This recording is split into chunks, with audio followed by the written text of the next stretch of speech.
Welcome back to another SCBWI featured illustrator interview. My name is Tamika Grooms, and I'm the Design and Illustration Manager for SCBWI. Every month, we select an Illustrator member to spotlight on the SCBWI website and social media pages to highlight the work that they're doing in the children's illustration market.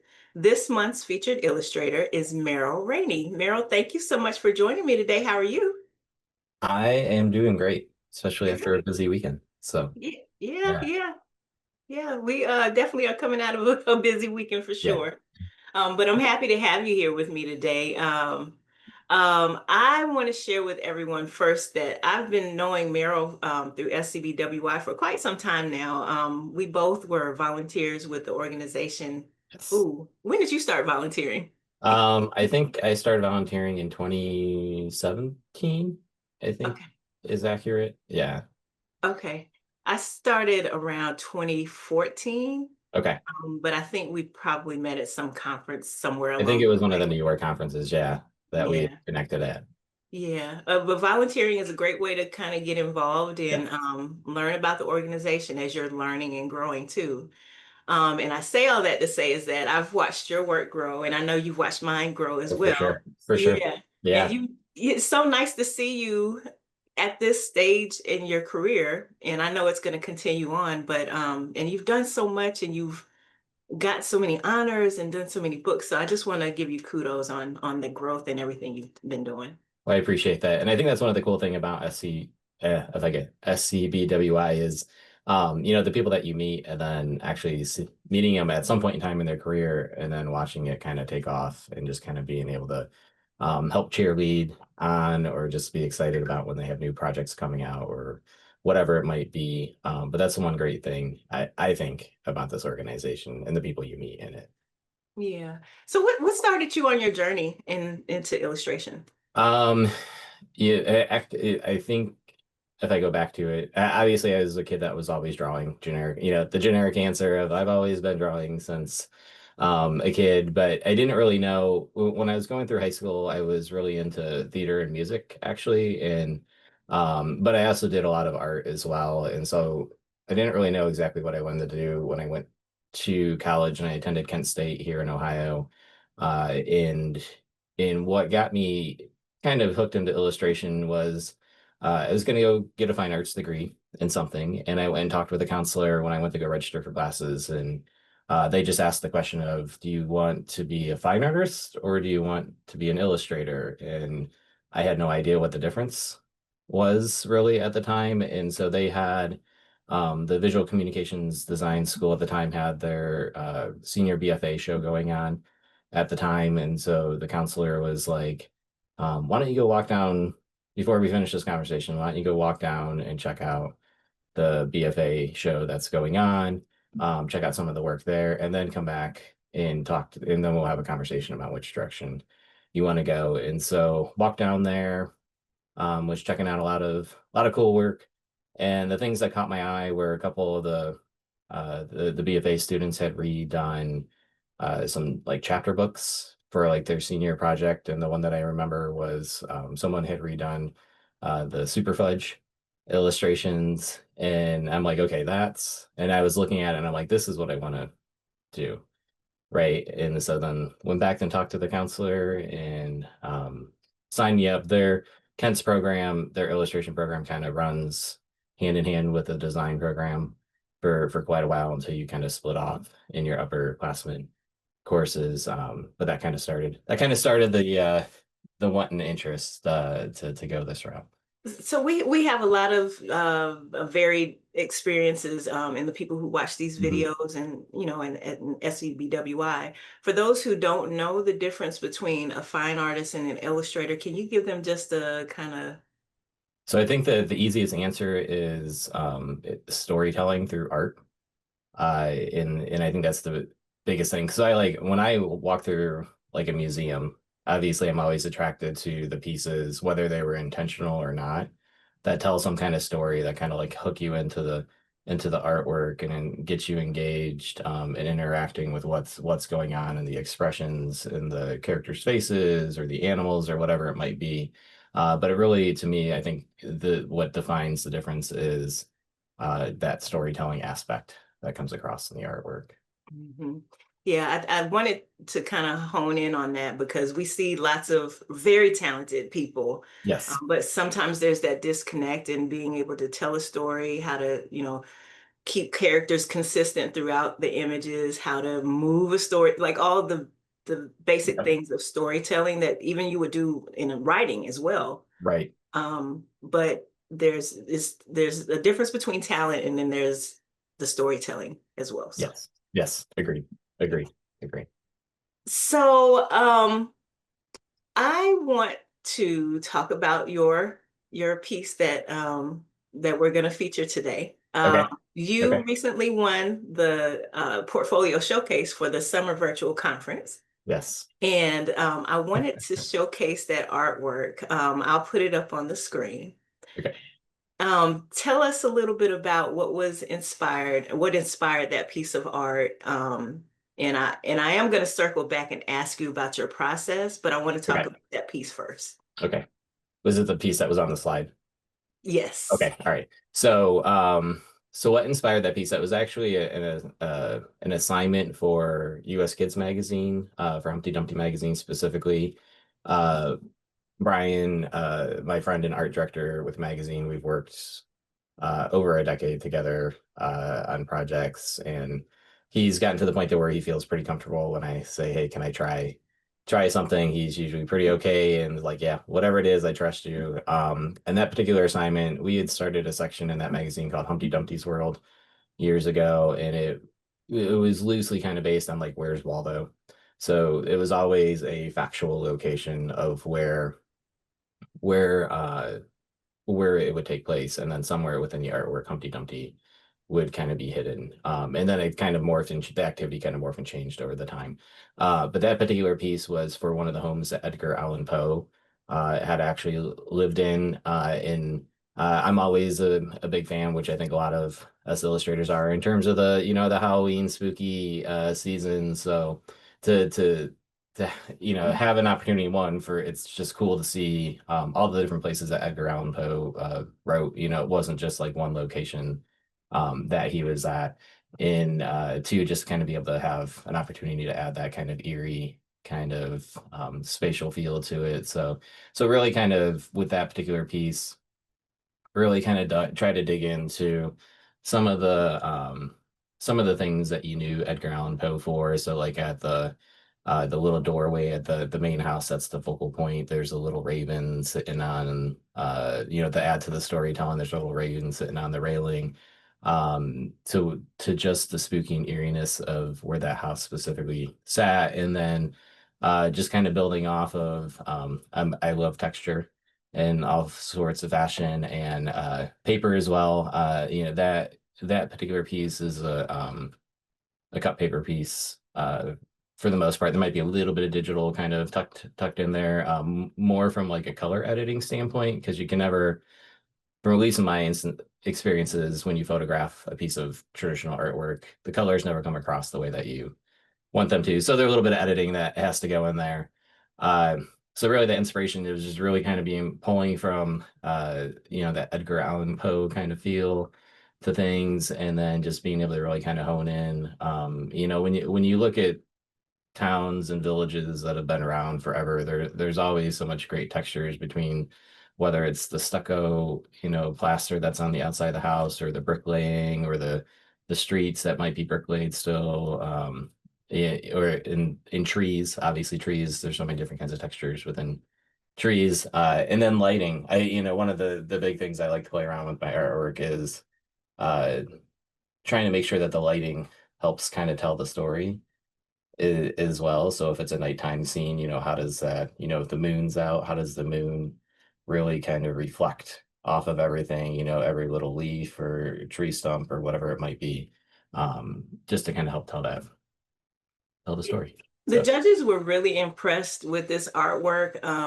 And I don't know that they were familiar with your work. They may have been, but it really stood out. Just the three pieces that you presented in the yeah, portfolio showcase cohesively stood out. But with this piece specifically, yeah, just the layers, all the things you just talked about, the layers, the textures, the storytelling, um, your approach to it in style.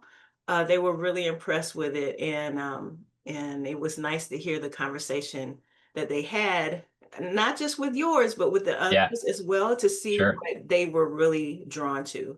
And all the things you just described were pretty much what they talked about. So it was, Okay, that's cool. Great, great, great. That's yeah. awesome.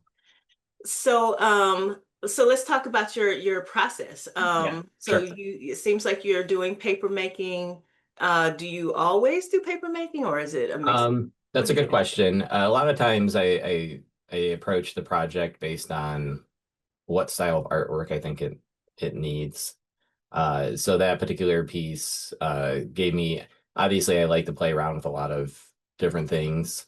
But when I can kind of break away from, so when I did that specific piece, I was in the middle of working on two book projects, which were being completed digitally. And so it gave me a nice kind of break to pull away from looking at the screen and doing some of the other work that I like to do as well. And then sometimes I kind of mix the two together, but that one was pulling out the paints and the brayers and the X-Acto knives, and I've been working on, and I haven't quite figured out how to exactly use it yet, but I've been doing stencil, kind of like stencil artwork, where I've been using this kind of Mylar style paper, kind of almost like airbrushing, like old school airbrushing or uh, spray painting, kind of in a way. So kind of cutting out instead of painting the paper and cutting the shape out, I'm cutting the shape out of this particular kind of paper and then filling it, laying it down and then filling it in. I have this Crayola marker. It looks like an airbrush, but you put a Crayola marker in there and you tighten it up, and it's kind of like a fish air pump in a way. And you turn it on, in the way that it squeezes the tip of the marker, it sprays it out kind of like an airbrush. So then sometimes I'll use that to kind of fill the stencils. Sometimes I'll mix a little, whether it's acrylic paint, maybe it's gouache or whatever, or block printing ink, and I'll put some down on a palette and I'll roll a brayer over top of it, get the brayer full of colors and go over top of the stencils, and everything just kind of adds its own different kind of texture and how it kind of lays down. So that particular piece gave me an opportunity in between some other projects to kind of just re I'll say relax a little, but not necessarily relax, because the time frames are always tight to get the artwork done, but relax in the sense of breaking away from what I was doing, and just being able to kind of enjoy the artwork in a different fashion. Okay. So I need some advice on that. This yeah. is for me personally. Sure. How do you relax in between projects? Like, I don't know what that looks like. So when I can, I feel like I kind of failed this past summer just because the summer was really hectic. But myself and each one of my family members, we have travel watercolor sets, and we'll kind of go out and just kind of like plein air painting, kind of not. I just call it watercolor sketching, where it's just the time for me to go sit someplace for a couple hours and just paint what I see. And sometimes it's with I haven't done it as much as I used to, but I used to do it with paper pieces. So I would keep like a baggie of like all my paper scraps with me, and then instead of sketching with pencils and paints or whatever it might be, I had this little pair of scissors, and I would just sit there and kind of like sketch with the paper and kind of rearrange it in different ways, which was kind of fun because you got to see things uh, kind of like through a different lens, where you're really relying on that shape and color to tell the story of the visual, as opposed to having a strong line of any sort in it. But over the years, on top of that, then I started mixing in watercolors or gouache into it, something that I could just kind of get tactile. But it's just a moment in time that I can kind of just relax and just paint something for myself versus for someone else. And sometimes they turn out really good, and sometimes they don't. But as I try to remind, like when I do school presentations with kids, I try to remind kids like a sketchbook's not there to make these fine art pieces that are going to hang in a gallery. They're just there to get the ideas out of your head. So it's really for what's inside, whether you share them or not, what's inside those pages that are really, really for you. So where I try to kind of break away when I can, just because it kind of fuels the creative juices a little. And then at the same time, it allows you to kind of play with different art tools, which Mhm. is one of my big thing. I've been playing with uh, these like Sharpie uh, paint pens, if I can get that to focus. Mhm. And they have a variety of colors, but they don't have all the colors. But they're really kind of fun to kind of put down because they're flat like a gouache is, and it goes down kind of brushy, so it feels different than like your Posca markers or other paint markers that are out in the market. But then I'm able to layer things on top of them as well. So whether it's some graphite over top of it or color pencil or whatever it might be, and it doesn't resist the other materials. So it kind of works well together. But it just gives me that moment to kind of just play around with different things. And to be honest, a lot of that time playing around with different things, I'll take what I learned from that traditional standpoint, from those traditional mediums, and then I'll bring that into my digital work as well. I'll find a comparable way to kind of replicate what I had just learned how to do Uh, traditionally. So That's great advice. Thank you. I yeah, will try to apply that to yeah, my project. it's not as easy thing to do. I actually started doing it. I've had the honor of being able to be at the Highlights Foundation as a on faculty and as a teaching assistant. Yeah. And I got to know Steve Light, if you know Steve Light's work, Mhm. and him and his wife Christine. They always had these like beautiful watercolor sketchbooks that they had with them that they would be working on. Just they would go out and paint whatever when they had a free minute at the Highlights Foundation, and they had these little travel sets, and that really kind of inspired me to kind of start doing that as well, because I would look at these paintings they were doing, or just the way that they interpreted what they saw in a more story-like fashion, and I was like, okay, there's something, they're doing this and they're beautiful, but like there's something more to having a moment to do this than what meets the eye. So Yeah. So you do a lot of speaking and presenting? yes and no. It depends. It kind of even flows. Some years there's a lot of I do a lot of school presentations. And sometimes they're library presentations, whatever it might be.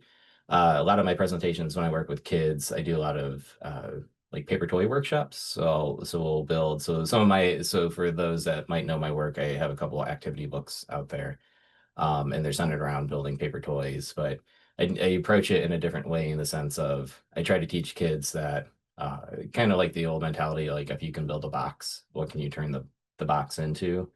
And then just kind of letting them know, like, like whatever ideas they can come up with in their head, that they can use their hands uh, to be able to make that, and just trying to, all those things that we did growing up. It's a different world that these kids live in. And I just want to make sure that as much as I can, and I know I even struggle with this with my own kids, but I try to make sure that they have those opportunities to do things like this. And then in the hopes that maybe, if I'm in a gymnasium full of 500 kids, that maybe I can inspire like one of those kids Mhm. to maybe be the next whatever it might be. Maybe they're an automotive engineer, maybe they are a painter, whatever inspires them or gets them excited about what they want to do, like get up in the morning to do. That's kind of my hope when I present. So but it does come and go. It's like anything else. Sometimes it's busy, sometimes it's not. Yeah. uh, Yeah. One thing I want to say before we go to your portfolio, yeah. about paper making, which I think Yes. is a unique offer that you have.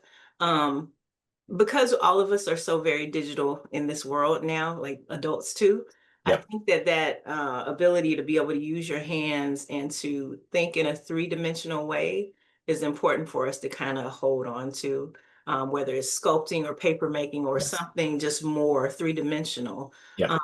Paper making is a really good way to kind of get your brain to activate in a different way. So I think adults could benefit from that as well. Oh, for sure. And then to add on that too, it has limitations.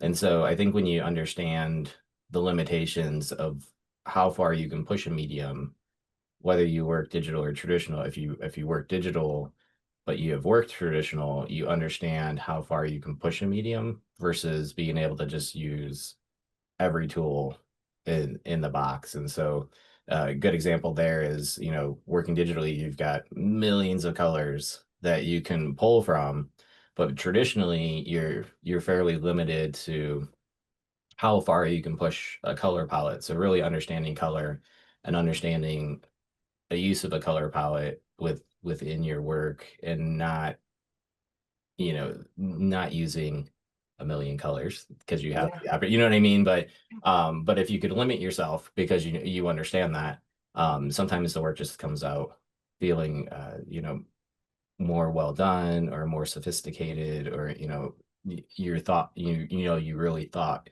through what colors you were going to use Mhm. versus having a million colors to choose from at your fingertips. Yeah, yeah, that's a really good point. Just because you have access to it doesn't mean you should use all of it. Yeah, for sure. Yeah. All right, well, let's take a look at your portfolio. Okay, so Merrill's website is here, and I'm just going to scroll down. You have lots of books here on the front page. Um, Quick question: Yeah. are these mostly digital or is it paper? So that's a good question. So for most of it, it's mostly digital.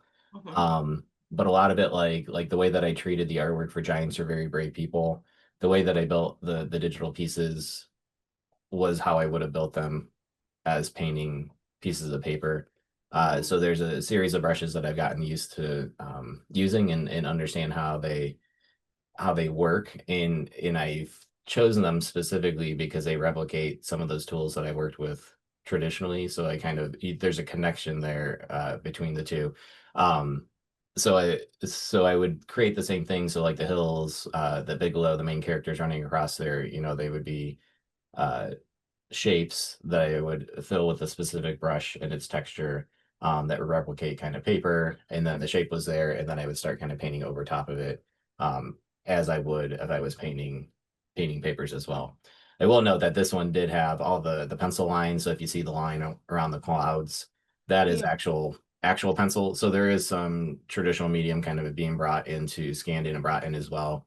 Only because I have yet and maybe somebody out there can argue with me about this, but I have yet to find a pencil tool that really feels it is true to a real pencil when you draw with it, in terms of being able to get the thicks and thins and the transparencies, um, with Yeah. the way that pencil line comes out. And and just like everything else, I played around with a bunch of different ways to kind of go about it, and it's just where I kind of landed back to.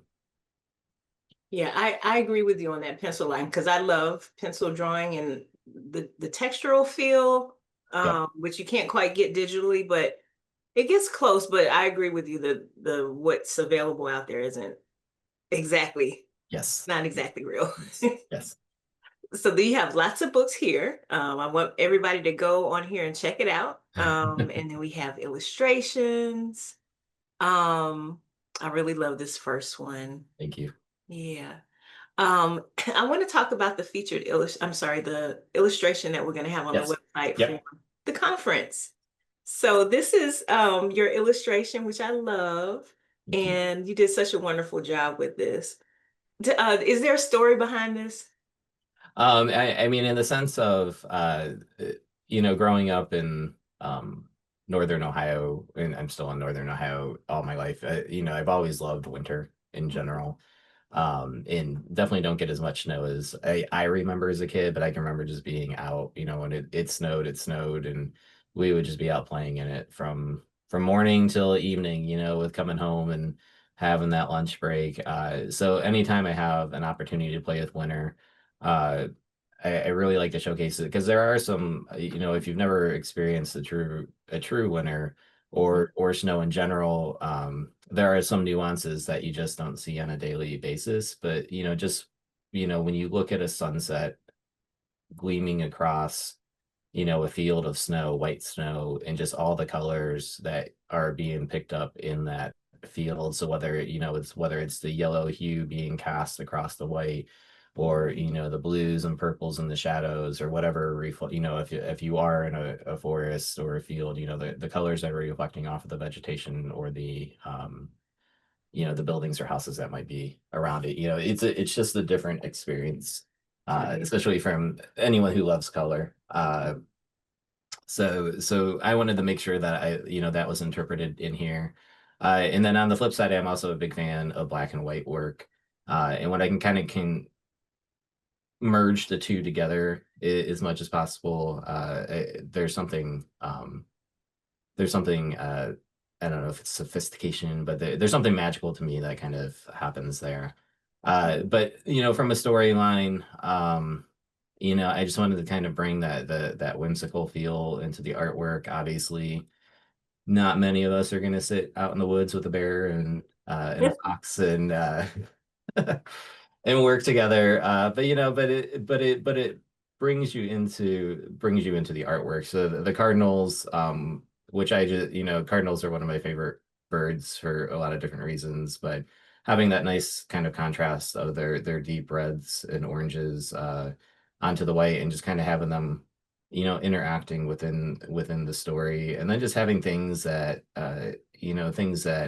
I actually still see during the winter, which is ice skating on the ponds, and people out ice fishing. But you don't always get those opportunities. And then some of the things, I'm a big fan of uh classical illustration work. So more classical, kind of like from golden books from the 20s, 30s, 40s, 50s, that kind of time era.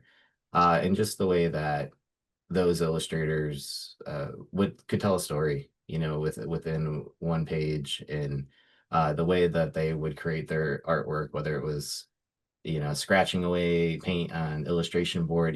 There's a lot of techniques that I think that have been lost over Yeah. the course of time, that I don't think nobody will ever truly know, other than just looking at it and trying to replicate how it was done. That's a way that we keep it alive, though, is by knowing the history of illustration and Yes. also bringing some of those elements into our current artwork, and into our contemporary illustration. But you do have to know the history of it as well, Yes. and study and really understand why some of those people made those choices, Yep. and see if it's something that applies to your work. I think you've been very successful with this one. And I like that it's a winter scene, but it's not cold. It doesn't feel Yeah. cold, you know? Still Um, feels warm and inviting. yeah, yeah, Yes. absolutely. It also reminded me of when I lived in Germany, Okay. many, many years ago, and we were building igloos, and it just made me think Nice. about some of the winter things we were doing. So I really love this illustration. You did great. Thank you. Yeah. Okay, so let's take just a quick swipe at some of these other ones here. Yep. I want you all to and this is the illustration that you were talking about earlier that won the Yes. portfolio showcase. Oh, I was going to ask you, Yeah. do you use any special lighting techniques to be able to bring that shadow through? No, I mean, nothing that I could like specifically write down on paper. Okay. Obviously, as you can see behind me, I've got a gazillion different lights. The way that I kind of, when I built my studio in my basement, I designed it to where I had different opportunities to be able to turn on or shut off different lights within the space. Um, and I have like a kind of like a travel light box, which is just like a big white box that I can set pieces in, and then direct the light into it in different ways. But usually with these particular pieces, like with the shadow behind the smoke, I would hang it up. I have a bulletin board over here to the side of me that I would hang it up to, and then I would light it in different ways, and I would just play around with it to get the right kind of lighting Mhm. to it as well. Uh, and then some of it comes back to, and I think I ended up with that particular piece, I ended up photographing it flat on the ground, and I was standing above it. And I used to use my digital DSLR, but as fancy and as high tech as Apple is making it, everybody's making their phones. A lot of times, um, I'm just taking doing the picture right off of my phone or my tablet, just because the camera is better than my traditional Mhm. camera would have been. And then a lot of times, I had where I worked full time with an employer before I quit my job to become a full time freelancer. I used to do a lot of photo editing and photo editing things into real photos, and so I got kind of used to being able to kind of adjust colors if they weren't coming across right. And so, kind Mhm. of back to my original comment when we first started, sometimes those colors, like that red on the building, to try and get that red in the photograph to really come off as bright as it was kind of impossible to get it exactly the way that I would need it to be. So just having those experiences in the past, working as a graphic designer, to be able to kind of photo these edits, I was able to kind of make the colors pop the way that they do in real life when you're looking at it. Yeah. Again, it's like you have the tools that you have, and you have to know when to use them to get to exactly Yes. what you're trying to get to for your final product. So, Yes. Yes. yeah, we Yep. we love this image too. So, Mhm. and it seems like you have some colors, just a color palette that is showing up in a few of these images. Yeah, it's something that I have not been able to break away from. Yeah. But I think it's because I know how they work and I know how they work with each other. So it's always kind of the go-to color palette, whether it's intentional or not intentional. It seems to be where I kind of always land.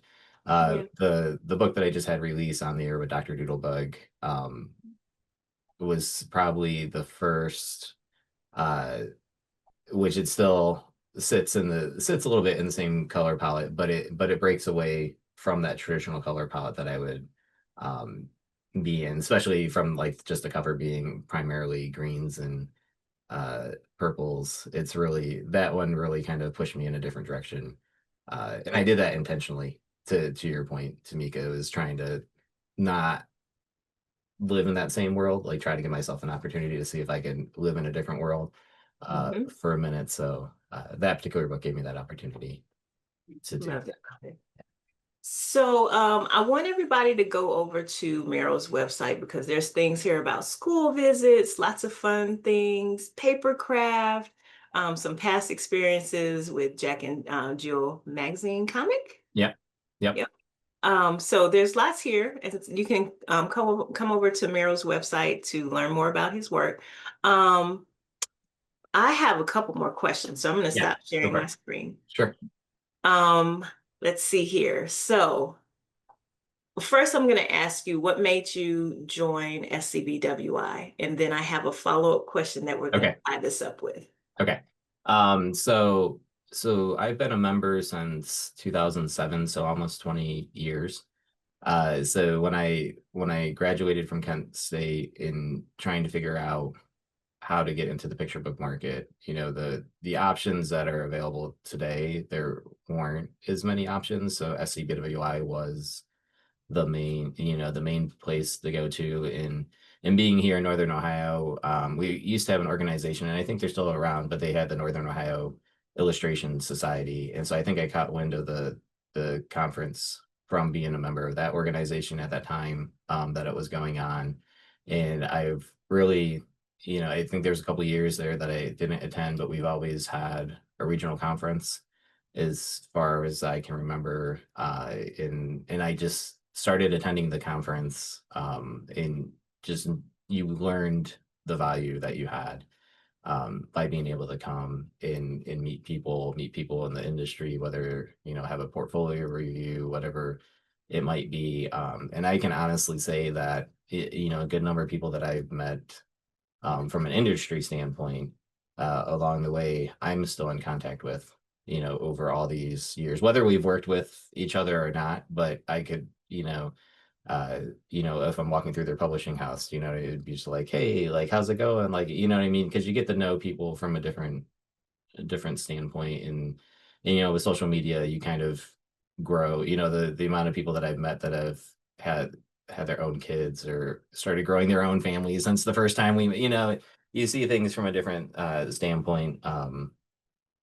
See the way things grow in a different way, but I mean, with to be honest, I mean, without having those opportunities at these conferences, you know, I always when I present, especially to adults, I always throw out to SCBWI and the Highlights Foundation, and if the two of you, you know, through these organizations didn't exist, you know, where I am at currently in my career, I would not have gotten as far without them. So For sure, for yeah, sure. One thing we've also been doing yeah, recently is asking, having the previous featured yeah, illustrator yeah, yeah. ask a question to the next Yep. illustrator.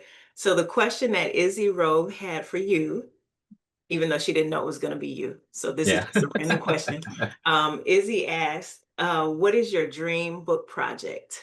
What is my dream book project? That's a good question. So currently what I'm trying to figure out how to do, and this is where I actually thought I would be when I first so I've been with two different agents now, and my current agent, Teresa at Bookmark Literary, when we first signed together, I really wanted to get into the chapter books because to kind of do my comment of, you know, having the opportunity to be able to do like a color cover, but then also have the opportunity to do black and white interiors, has always really kind of intrigued me. And then obviously growing up in the era where uh, you know, chapter books would be printed with two colors, so you'd have a black, you know, black line with whatever the flat color would be. Has always piqued my interest both as an illustrator and designer to kind of do something similar to it. So I think that's kind of where to answer that question would be able to do a couple of chapter book series where I can kind of um, use my skills across the board in a couple different ways. Yeah. I love that question from Izzy too, because I Yeah. think when you ask yourself that question, or and even if you say it out loud, there's a thing that happens in the universe, or you call out to God or whatever you believe in, and in due time, it Yep. comes to you. So that's my Yep. belief. So I hope that for you, since that's your dream book project. So Thanks. I yeah. appreciate that. So do you have a question for our next featured illustrator? We don't know who that person will be yet. Sure. Sure. Yeah. So I think the question is similar to one of your questions, Tamika, and that is when you're so overwhelmed with everything, whether it be world happenings or project happenings, you know, what is that one thing that you can come back to that gives you a little bit of relief or gives you a moment to kind of escape that? So, you know, what is it? Is it being able to go check out a movie? Is it being able to kind of paint for yourself for a little bit? You know, so what is that one thing that you use to help you refocus when you get to Yeah. everything's coming down on top of you? That's a great question. Thank you for that. I Yeah. will ask the next person. I'll ask myself too. Yeah. All It's a right, tough one to Meryl. answer sometimes. Yeah, Yeah. exactly. So, Meryl, tell us a little bit about how people can follow you online, and learn more about your work. So my website that you were sharing, it's littlerainy.com. And then most social media platforms, if you look up Little Rainy, you'll find me. And just because just did a radio show and they're like, is how do you spell that? They kept saying Little Rainy, but it's Rainy, Rainey. Um and then you know, like Facebook, it's just Merrill Rainey. So I'm pretty easy to find everywhere. Cool. So Excellent, excellent. Meryl, thank you so much for being here with me today and for sharing your wonderful artwork with sure. us for the conference. It has been a pleasure. Thank you. Yeah, thank you.